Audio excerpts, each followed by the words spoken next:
Imagine finally escaping the rental rat race. Keys to your dream house in hand, only to have a self-appointed neighborhood dictator show up demanding you fork over thousands or face enforcement.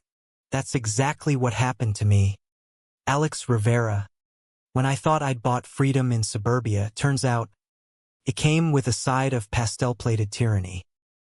But oh, how the tables turned when patience, cameras, and a little legal jujitsu unmasked the whole rotten scheme. The ink was barely dry on the closing papers when that familiar weight lifted off my chest, like shedding a suit of armor made from eviction notices and landlord whims.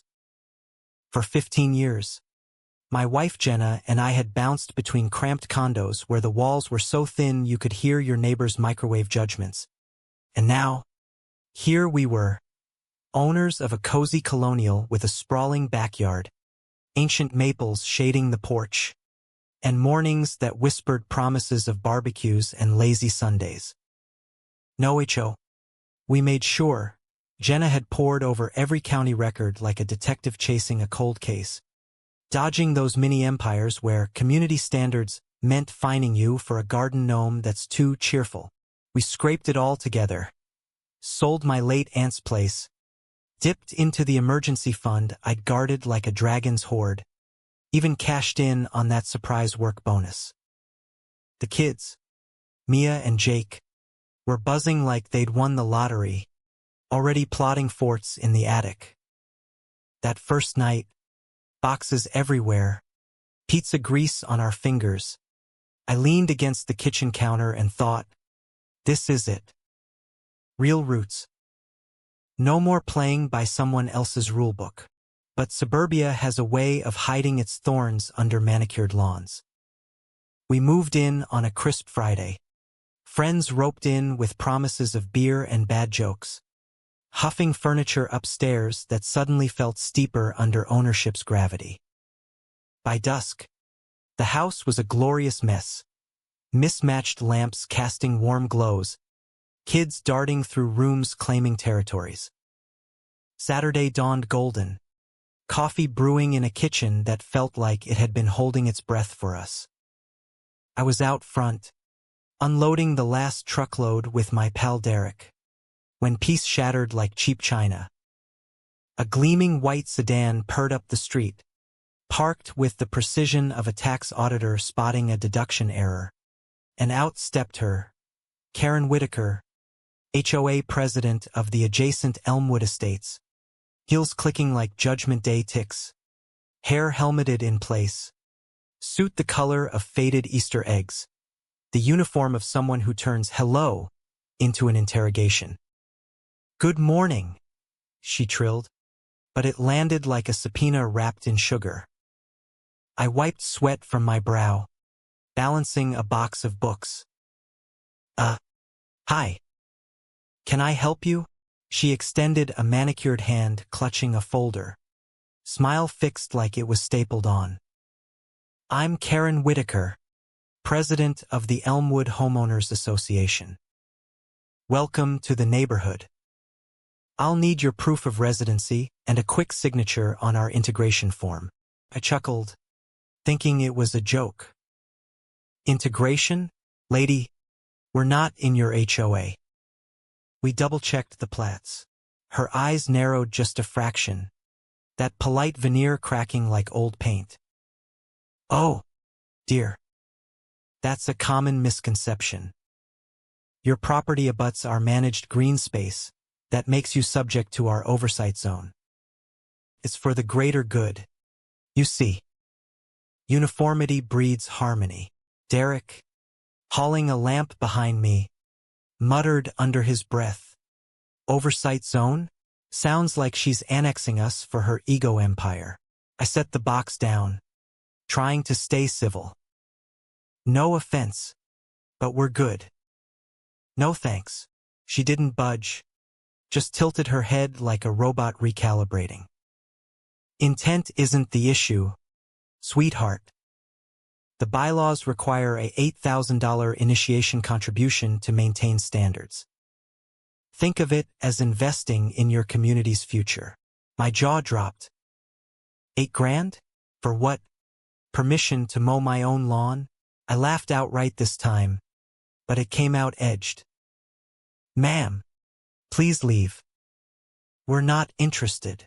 Instead, she planted herself at the driveway's end, arms folded, radiating that fomaternal disapproval like she was channeling every bad PDA meeting ever. I'll wait until you reconsider. Resistance only leads to fines. And there she stood, a human statue of entitlement, as I tried to ignore her and finish unloading. 20 minutes later, she was still there, staring like she could will my compliance through sheer awkwardness. That's when I snapped, dialed the cops on speaker. Yes, there's a stranger on my property demanding money and refusing to leave.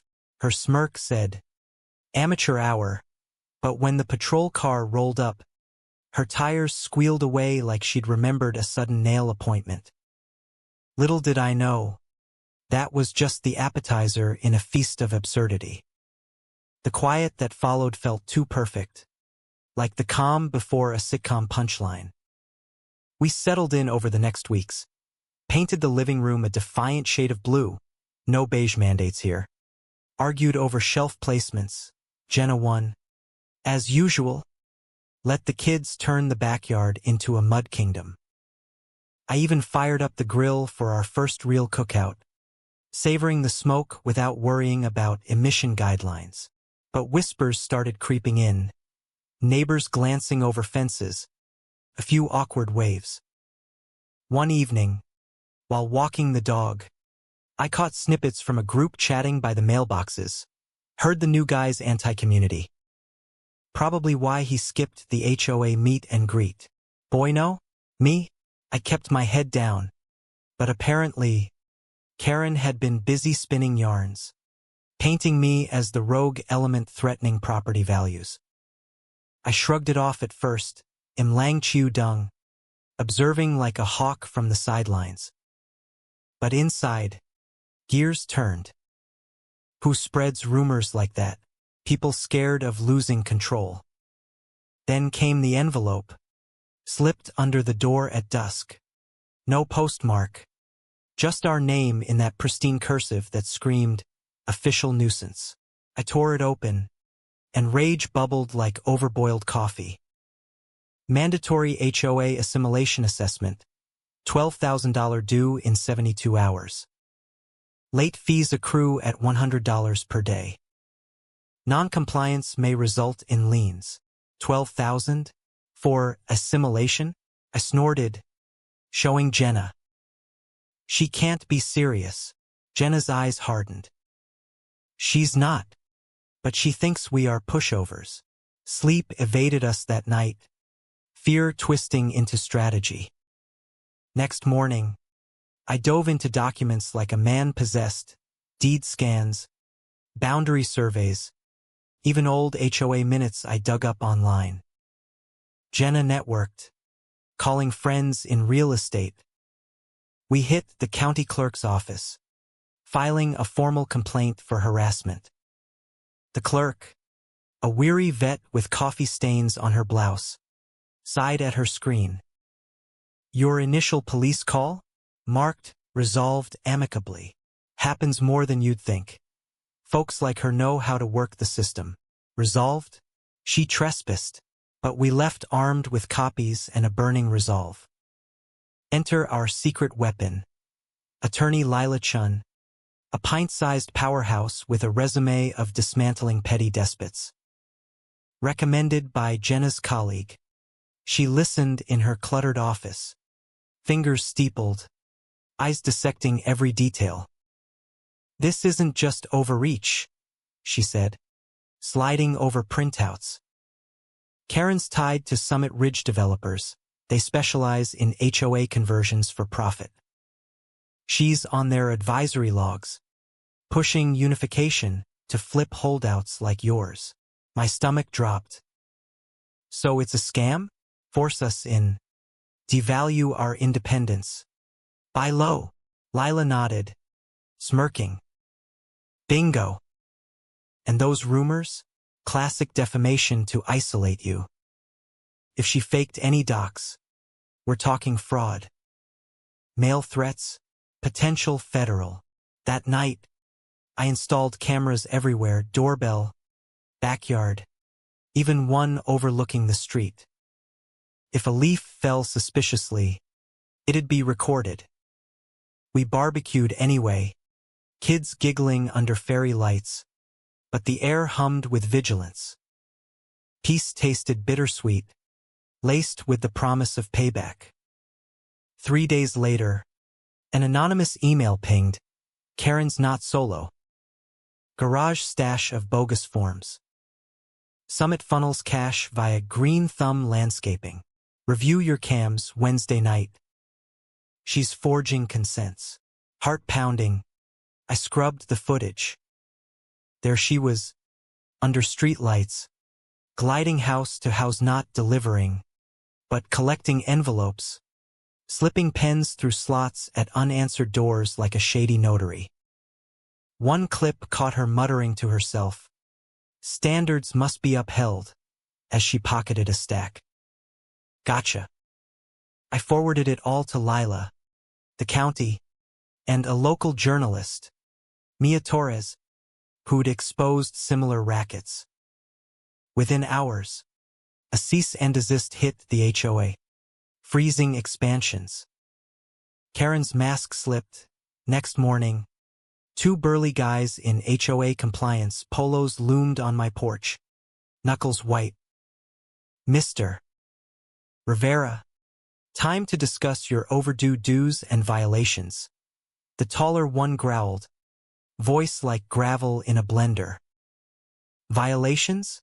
Get off my property." He leaned in, cracking knuckles for effect. "Board authorizes escalation if needed." Subtle as a sledgehammer. I slammed the door, called the sheriff. Minutes later, the driveway turned carnival.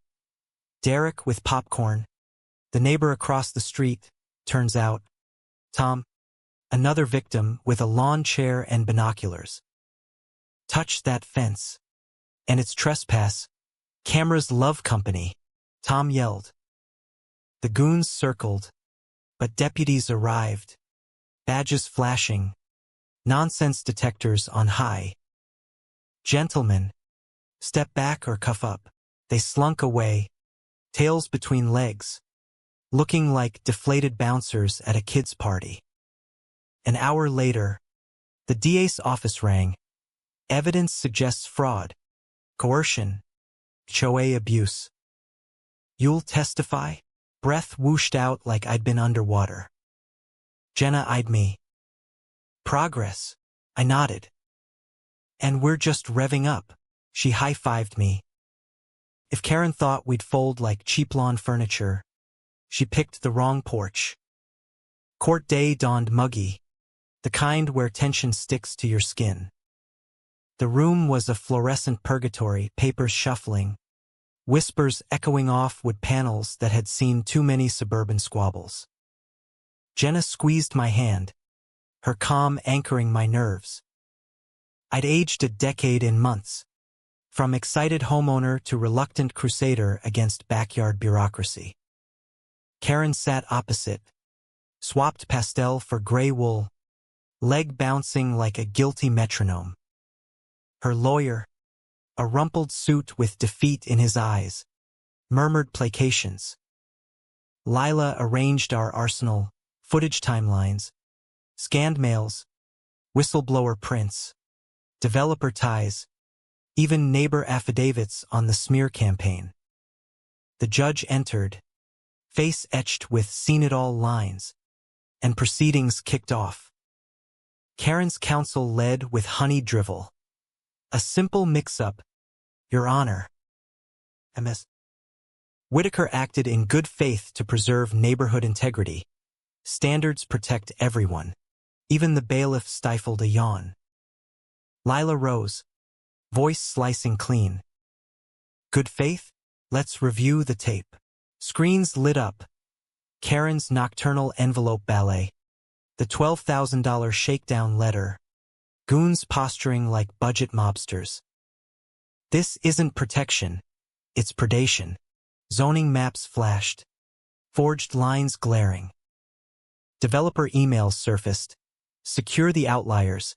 Summit's offer awaits. Karen's face cycled. Smug to startled to sheet white. The investigator testified deadpan. Deliberate misrepresentation for gain? Absolutely. Her lawyer flailed. She was advised poorly by partners. But Lila dropped the bomb email. Consolidate holdouts. Payout incoming. The judge's gavel fell like sweet vindication. Restraining order. HOA freeze. Asset probe. Criminal referral for fraud and mail misuse. Karen deflated. Empire crumbling under its own absurdity. Outside, air tasted freer. Neighbors clapped backs. Phones buzzing with the news. Tyrant toppled. We hosted that overdue bash. Kids cannonballing into the pool. Derek charring steaks to perfection. Tom toasting with, to no more mailbox Gestapo. Laughter echoed. Gratitude flowed. One lady confided, your fight freed us from her nitpick reign.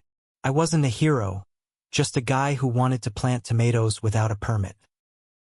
Later, on the porch swing with Jenna, stars winking, she asked, over for good?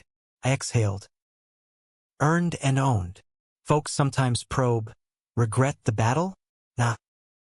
Surrender's no sanctuary.